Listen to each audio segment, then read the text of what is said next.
Nếu bạn tới Việt Nam du lịch ở những khu vực đền chùa, bạn sẽ dễ dàng gặp được chữ Nôm, một dạng chữ viết của người Việt Nam dựa trên chữ Hán. Điều này có làm bạn có một suy nghĩ Việt Nam có phải là Trung Quốc không? Hãy cùng mình đi tìm hiểu trong video ngày hôm nay nhé! Hiện nay Việt Nam là quốc gia thuộc khu vực Đông Nam Á, có diện tích 331.212 km², có dân số khoảng 100 triệu người. Trong khi đó, Trung Quốc là một quốc gia thuộc khu vực Đông Á, có diện tích 9,6 triệu km², dân số xấp xỉ 1,4 tỷ người. Có thể nói, hiện nay Việt Nam và Trung Quốc là hai quốc gia riêng biệt, hai bên có đường biên giới chung trên đất liền dài khoảng 1.450 km. Do là hai nước láng giềng, cùng với những biến cố lịch sử, dân cư hai bên qua lại rất nhiều. Ở Việt Nam có 750.000 người Hoa Dấn sinh sống, chiếm 0,78% dân số Việt Nam. Còn tại Trung Quốc ước tính có khoảng 32.000 người dân tộc Kinh sinh sống. Dân tộc Kinh cũng là một trong 56 dân tộc tại Trung Quốc và chỉ chiếm 0,03% dân số Trung Quốc. Vì vậy trong chính sách đối nội của Trung Quốc cũng tự sắp xếp dân tộc Kinh có nguồn gốc Việt Nam khác với dân tộc Hán chiếm đa số dân số tại Trung Quốc. Người Kinh sinh sống tại Tam Đảo, tỉnh Quảng Tây, Trung Quốc. Tổ tiên của họ di cư từ Hải Phòng, Quảng Ninh Việt Nam đến Quảng Tây trên những chuyến thuyền đánh cá.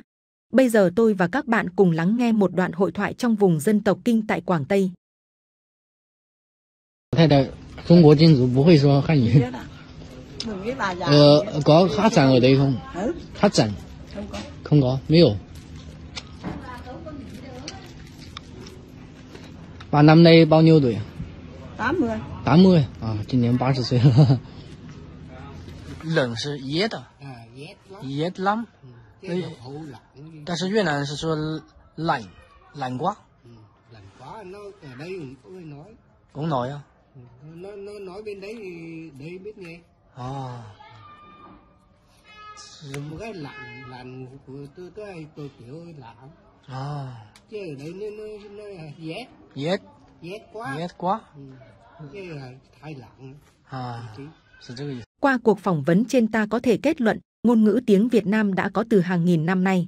Mặc dù trong quá khứ, người Việt Nam sử dụng chữ Nôm dựa trên chữ Hán để viết và học tập, nhưng ngôn ngữ và cách phát âm, cách nói chuyện giống với thời kỳ hiện đại bây giờ và người Trung Quốc chắc chắn không thể hiểu được nội dung nói chuyện của người Việt Nam.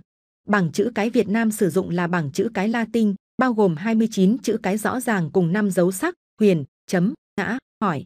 Trong khi đó Trung Quốc là chữ tượng hình gồm 214 bộ thủ. Trong lịch sử Việt Nam, bài thơ Nam Quốc Sơn Hà của tác giả Lý Thường Kiệt càng thể hiện rõ tư tưởng phân định Bắc Nam. Nam Quốc Sơn Hà Nam đế cư, tiệt nhiên định phận tại thiên thư.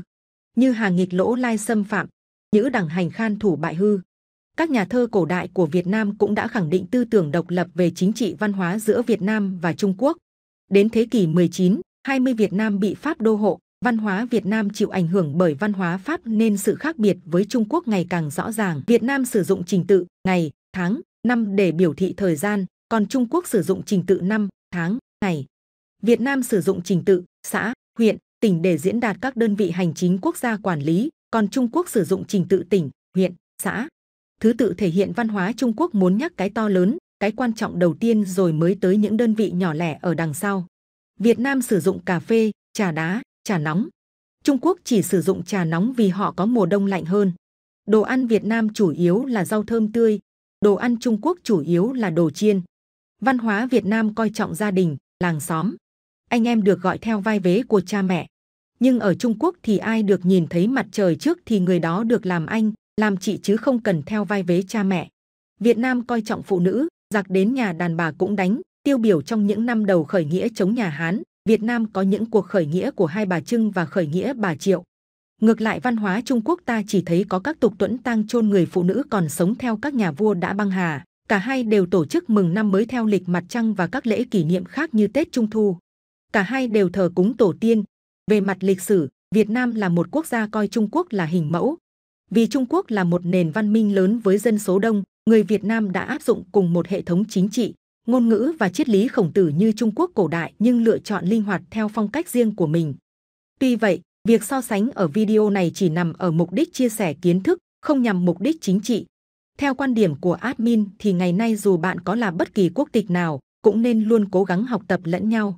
Trân trọng và biết ơn những giây phút được sống hòa bình để phát triển bản thân mang lợi ích cho bản thân, gia đình, xã hội, quốc gia, thậm chí là cả nhân loại.